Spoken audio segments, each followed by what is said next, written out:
getting started on the last SLU, no, second to last SLU, which is data sufficiency and selection. All right, so just a little bit while there's people still moseying on up. Find some boring stuff to talk about. No, so there's not a lot of new concepts in this one. We're mostly reusing concepts that you guys have already heard before. I'm going to be repeating myself several times on several points within this presentation. There will also be repeats of other points that were presented outside of the presentation, and that is 100% on purpose because they're very, very important. And unless you are like, you know, the 0.1 genius percent part of 0.0001% genius percent of the population, you should hear something more than once. So if I repeat something many times and I start sounding like a broken record, don't be annoyed by it. Like, pay attention to it and yeah, or try to remember it. Alrighty then. So why do we care about data sufficiency and selection? It's going to help us control complexity in our model, which helps control for unexpected behavior and interpretability. These are all things, again, that you've heard before, and we're going to go through some practical examples of why. It helps us avoid overfitting, again, not new, and it will help us understand the nature of a trained model and how that changes when you add or remove data or features. What we're going to go through is univariate selection, feature importances, correlation, and learning curves. So how are we going to do this? We're going to take a little journey through working on the Kaggle Titanic competition. Again, you know, your leaderboard status is not something that should be used as a be-all, end-all of whether or not you're doing well.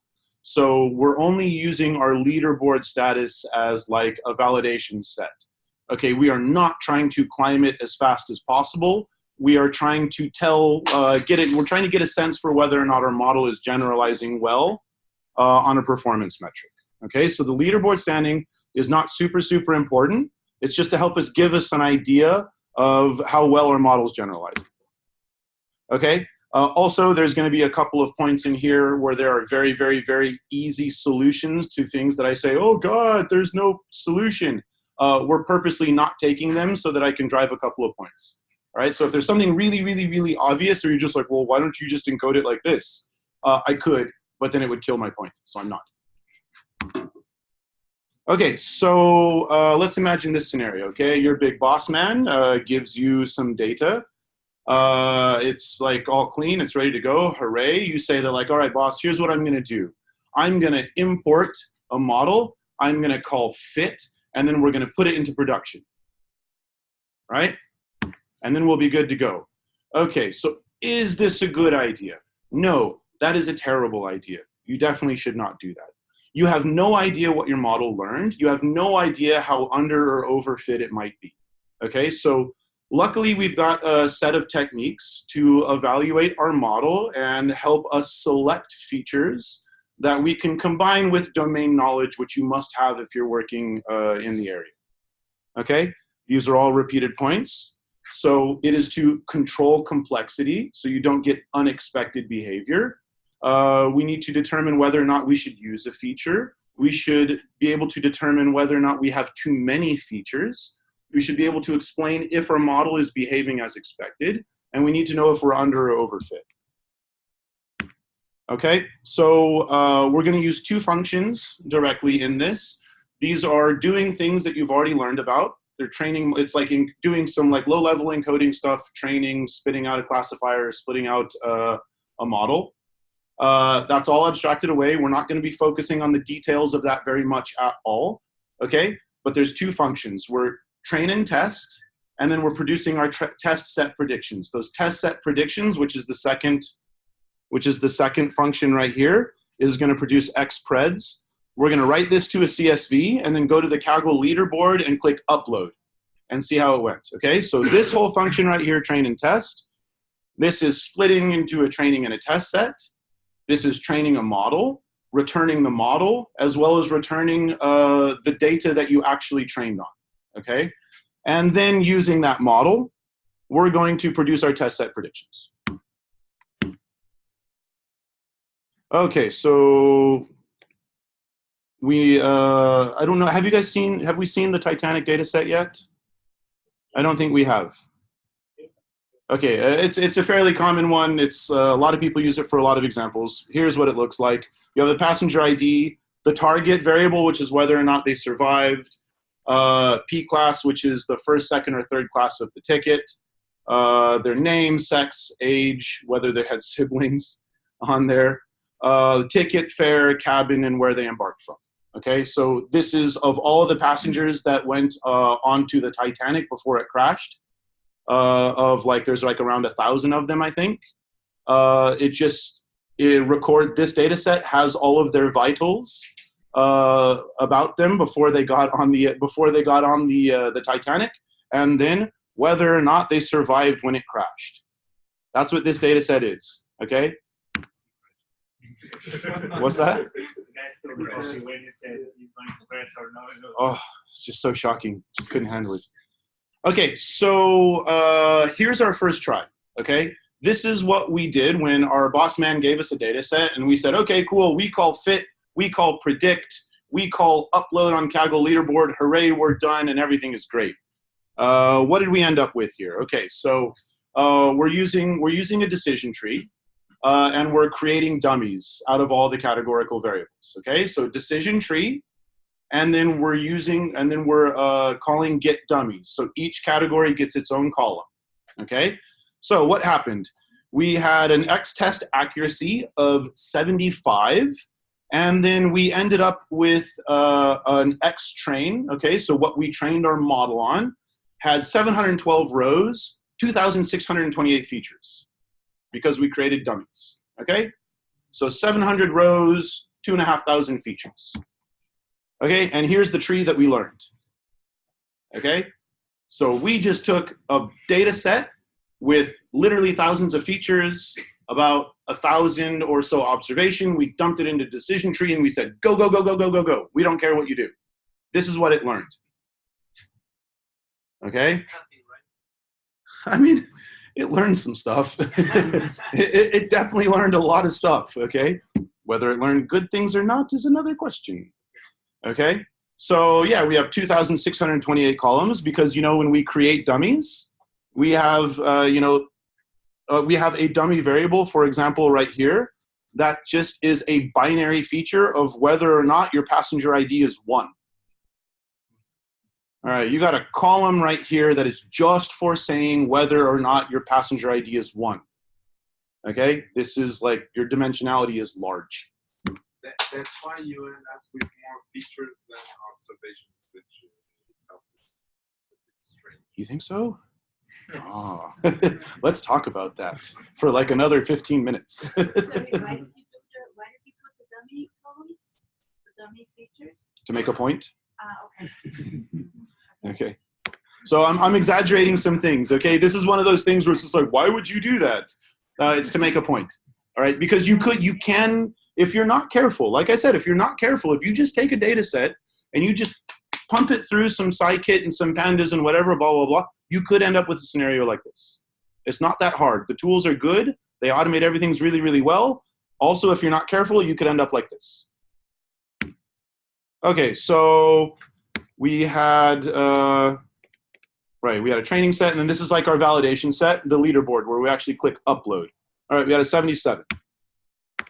Is this okay? No, this is really, really, really not okay. For one thing, we talked about the dummies. We now have insane dimensionality. And if you take this model to a responsible data scientist and claim you're ready to put it into production, you will be laughed out of the room and probably out of your job. Okay, so if we take a closer look at the model, and decision trees are cool for studying stuff like this because you can see the splits clearly, and they're kind of prone to overfitting. So you can, follow down one of the trees, which we've done before, and you can see that there's actually a split. One of the things that our model learned was it created a tree with some splits that asked the question, are you male? Is your P class greater than 2.5? Is your fare between 7.5 and 16? And is your age between 19 and 55? Okay, this is like a rule that our model learned.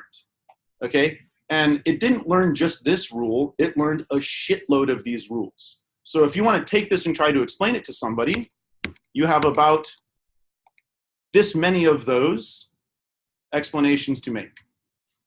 Okay, that's not fun. So what do we do? Let's get rid of some features. Okay, our first journey through this is going to be using some univariate selection, mostly using single factor analysis. Okay, so there's usually some low-hanging fruit. When you get a new data set and you need to decide whether or not you should include some data in it, if you just go ahead and take a look at it, there's usually some very, very, very common low-hanging fruit. Okay, one of the most common types of features that you want to get rid of are features that have all uniques. Okay, does anybody know of an example of a column that might behave like this? A user ID, right? Like in our systems, in our databases, we always have to assign a single user a single ID. If every single user gets its own ID, does it make sense to try and learn patterns from that?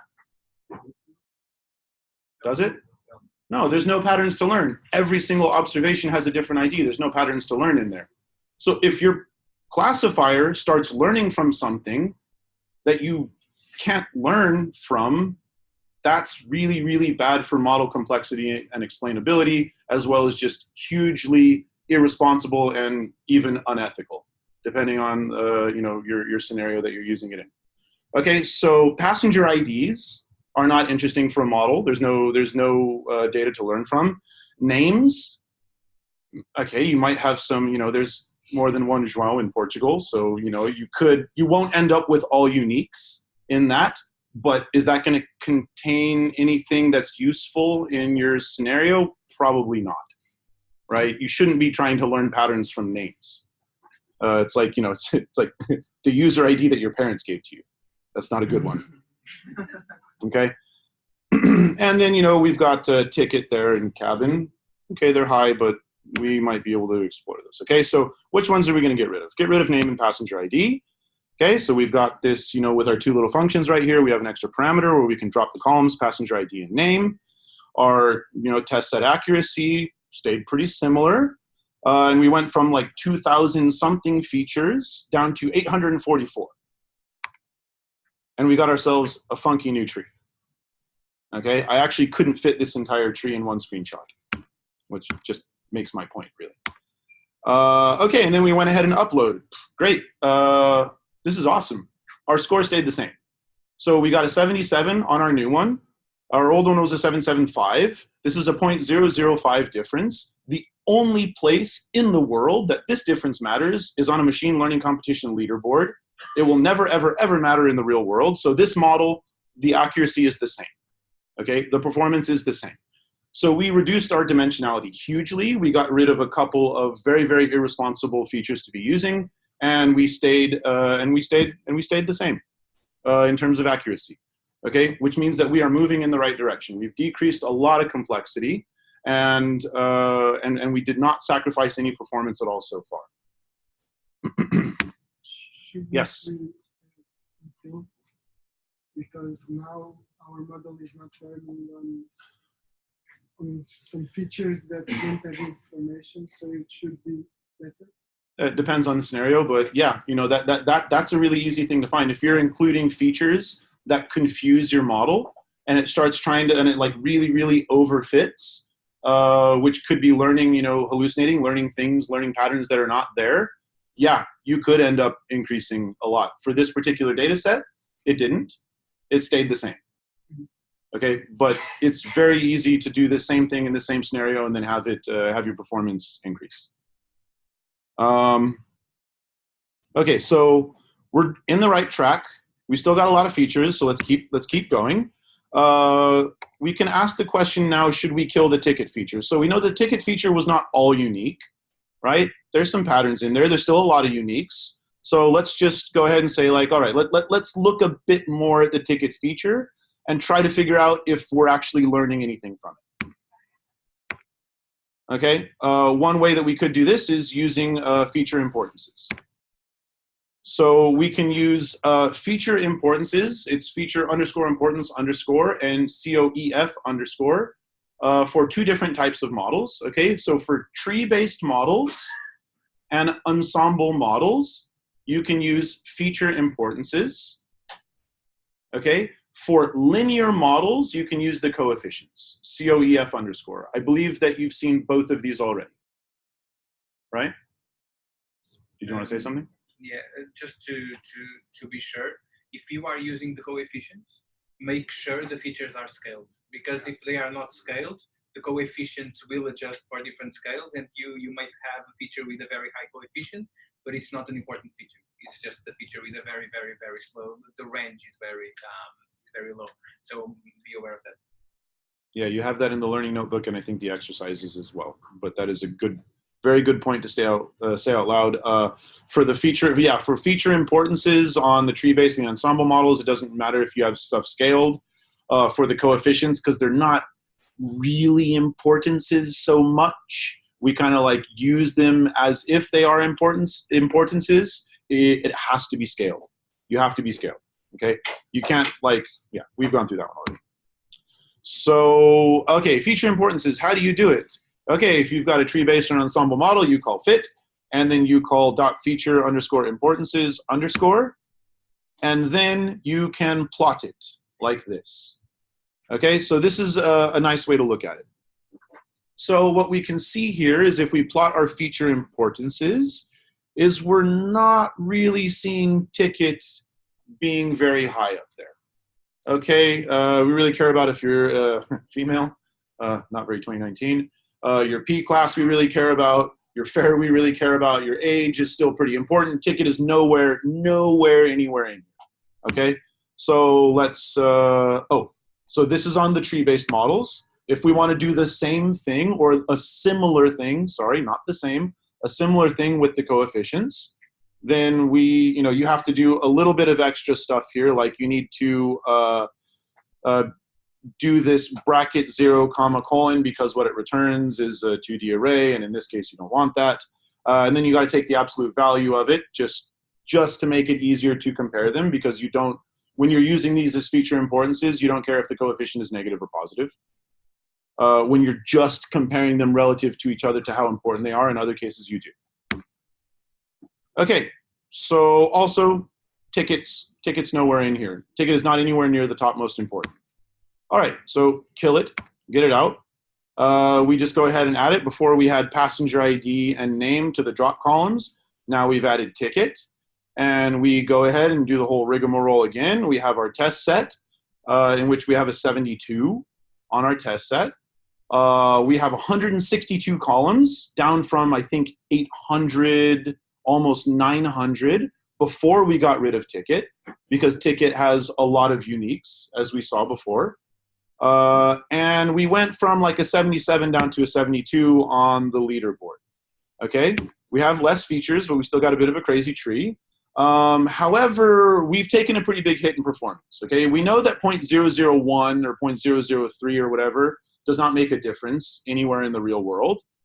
However, going from 77 to 73, that's pretty significant. Like we can definitely say, we can be pretty confident in saying that this classifier has less predictive power at a 73 than the other one we did had at 77. Okay, so at this point, you might be very, very tempted to go ahead and bring some of those features back in so that you can go ahead and climb back up on that Kaggle leaderboard, and you shouldn't do that. So what we're going to do now is we're going to go outside of the scope of this learning unit a little bit, just to show about how you can iterate between feature selection and something else, to say that, like, okay, if you get to the point when you're doing your, when you're doing your feature selection, and you're really, really tempted to add one back in to get a few extra points or something like that, maybe try to back off. Okay, see if there's another way around this. And in this case, what we can do is we can set we can tune a hyperparameter instead. So instead of bringing more irresponsible data in, let's step outside the box a little bit, tune one hyperparameter, say that our tree can only go down to max depth 5, which I think we've already covered. which is going to help us with our overfitting. And our accuracy is, we're getting some back now. Okay, so now we're back up to 77, which is where we were before. Okay, so this is not, the important thing here was not about the tuning of the actual hyperparameter. The important part was at a time where we might have been tempted to bring some irresponsible data back in, we held off. We held off and we took another route. Okay? So we can keep iterating on this a bit more using all the tools that we just learned. We can get rid of a whole bunch more features. And we can actually get down to the point here where we've got 712 observations, same as this one does not change, 6 features, and we're at the same accuracy as we were when we started. We're at the exact same accuracy as we were when we started. So we really, really thought hard. We looked at some individual features. We used some domain knowledge, you know, like user IDs, names. We know that we should not be including those. We got rid of stuff, got rid of stuff, got rid of stuff. At one point when we were tempted to include some irresponsible data, we tuned the hyperparameter instead. And look what we've got. We've got a pretty explainable model that's not too deep. You know, it can't go more than five levels deep. And we only have 6 features with no performance penalty whatsoever. Even though we are in exactly the same place on the leaderboard as where we started before, we are miles ahead in terms of doing responsible data science than we were at the beginning. Okay, so the leaderboard standing for this lesson is not that important at all. We were able to achieve the same results, but being much, much, much more responsible. Okay, we can check out our feature importances with 6 features left. And all of this little journey right here raises the question of how many features is too many. Like many of the things we've talked about, there's no one hard and fast rule, but there is a good heuristic, there is a good rule of thumb that you can use, which says you should not have the number of features that is more than 20%, sorry, you should not exceed 20% of the number of observations, okay? So if you have a number of observations, you take 20% of that number. So if you have 100, 20% is 20. If you've got 100 observations, you should never have more than 20 features, okay? 20% of the number of rows. Yes? This is of what goes into the thing that's learning. Yes. Okay, so whatever the final dimensionality of your data set that is going into your model, that's the important part. Okay, so if you do a bunch of pre-processing steps that expands your dimensionality before it goes in, okay, it's after all the steps that you have to care about. Okay, so like most other things that we've been doing by hand, there's some higher level tools. There is a tool called Select K-Best, which basically does an automated, it's like an automated single factor analysis in order to select which are the best K features. Okay, so remember we were using like feature importances. Or we were using feature importances, we were using coefficients, we were looking at the number of uniques, right? We were doing single factor analysis on this. This Select K-Best does something similar, except this uses the target as well, though, right? Right. So this will take a single feature that you're working with, compare it to the target variable, and then using whatever metric you decide to compare it with, however you want to make it comparable, it just ranks those and selects the best one, the best K. All right. So the way that you work is the way it works is you have to select a function that you want to use to compare a single variable with the target variable. For classification, we have a couple like chi-squared and f class if. You can read about the documentation of these to find out more details of what they are. That's very far outside the scope. And then we can just take a look at a couple of these and what they would do. So if we do select K-best with chi-squared, we would get as the top ones: fare, ticket, cabin, and name. If we do select kbest with this mutual info, we would get sex, fare, ticket, P class.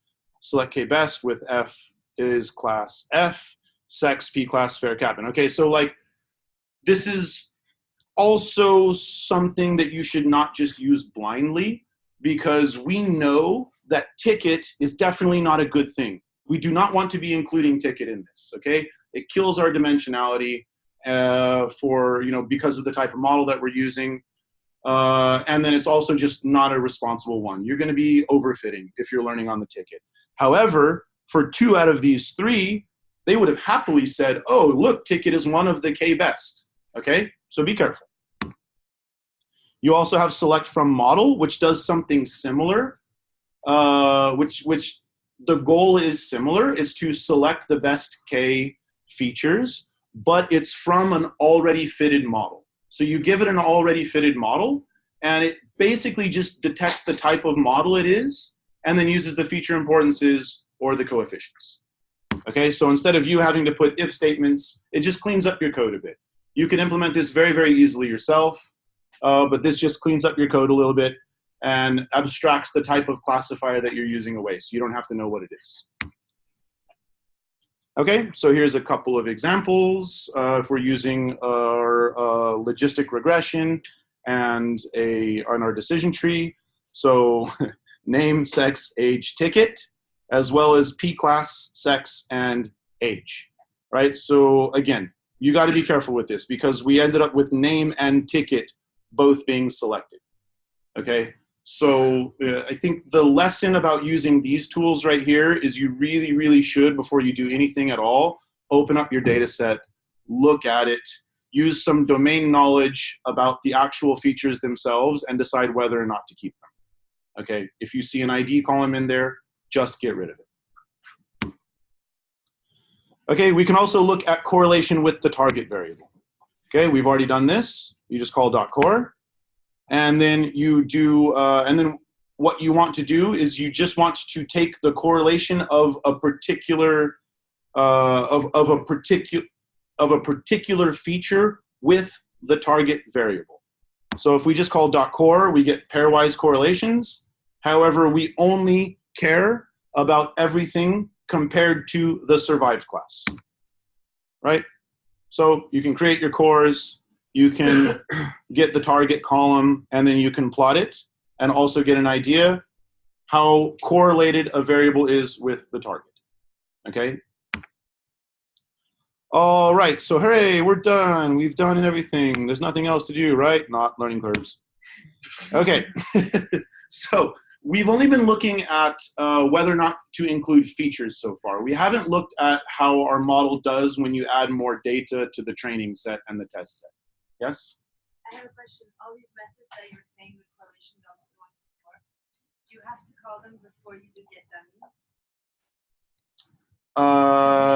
Let's say if you split it, one of the get dummies categories will automatically put everything in one. Yeah.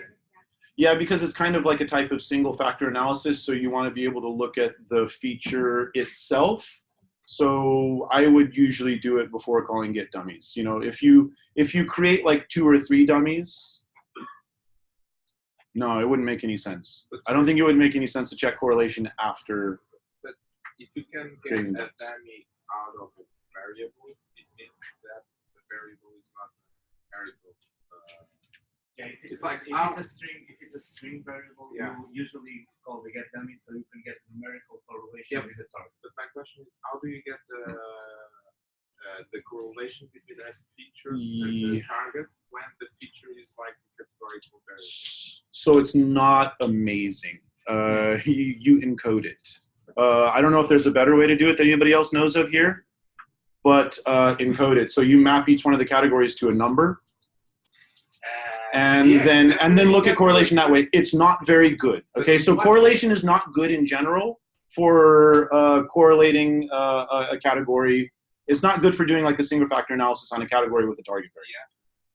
Okay. When you use the select method, you will see that you have different methods that you can select from. You've seen the t-squared and so on. Some of them are particularly suited for categorical variables.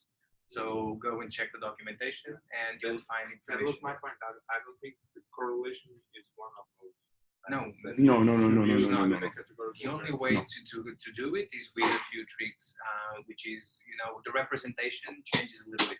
So selecting k-best, like select k-best object might be a cool thing to start exploring. They have some methods that work well with categorical. But you are 100% correct. Like the hacks that you have, they are hacks. If you want to look at correlation with the categorical, they are hacks. They are not great. They are not anything that you should like put on a report anywhere or something. But if you're doing some really, really early, very, very, very early EDA, you can just, yeah, it might give you a bit of intuition, but it's nothing that you should actually do. Really. Okay, so yeah. About a correlation, how should you look at it? Like the higher the better, but then you don't want it to be too high, or what is the good? Oh, that's a really good point, actually. Yeah, if it's okay, so this could be a good way to identify leakage. So if you have a feature that is an exact mirror of your target feature, and you don't know it by the name or something, you look at the correlation and it's 1-to-1, that's definitely leakage. If your correlation is 1, it means that every single time the target changed, this other feature also changed.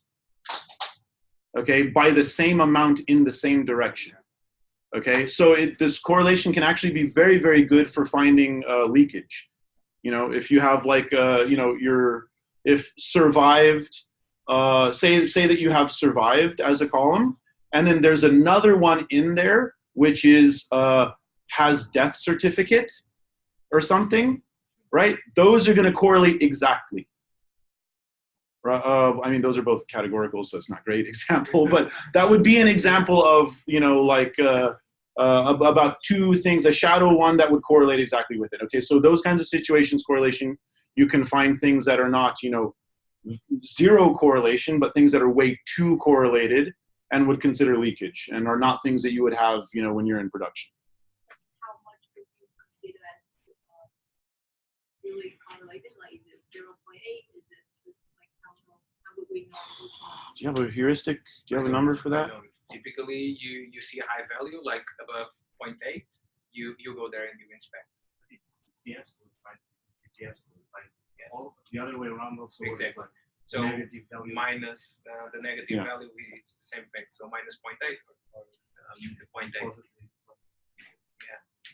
So just to be clear, like we have seen two types of leakage, right? We have seen leakage from the test set to the training set, and now we are talking about leakage in a way that we have a variable, one column, that contains information from the target variable. So we call this target leakage.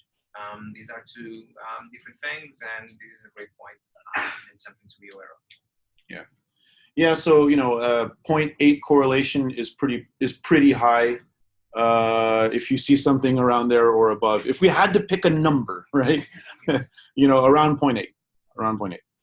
But you would inspect though. You wouldn't just say, oh, this is definitely a shadow column, let's get rid of it. No, inspect and understand it. And a lot of the time, like you'll see that high correlation. You'll look at the name. You'll think about the name a little bit and be like, ooh, it's this. Okay, so on to deciding how much data we should include and how your model behaves when you add more data to the training and test sets in particular. Okay, this helps us understand whether or not our estimator is suffering from a variance error or a bias error, and it also helps us understand how much we benefit from adding more data. Okay.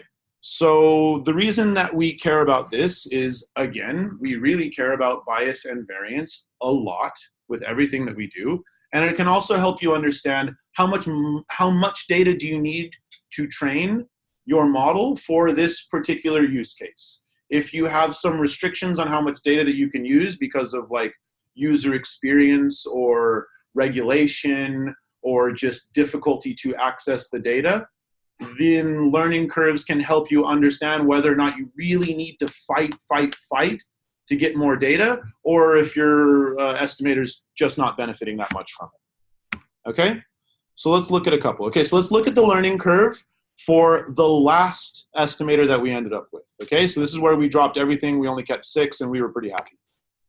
Okay, this is what our learning curves look like. So there are 2 different plots to look at here. One of them is your estimator's score on the training set. Okay, oh, so first of all, sorry, score. On the y-axis, higher is better. Okay, higher means that you're getting more right. So what we're looking at is this red right here is your score on your training set. Okay, so this is your score on the data that your model was learning from.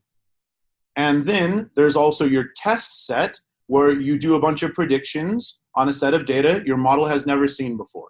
So the green one, okay, this is on data your model has never seen before. The red one is on data that your model has seen before. Okay, so you're predicting on the training set, basically here with red, which is bad. Okay, you don't actually do that. This is just, that is never, ever, ever useful except for looking at these curves.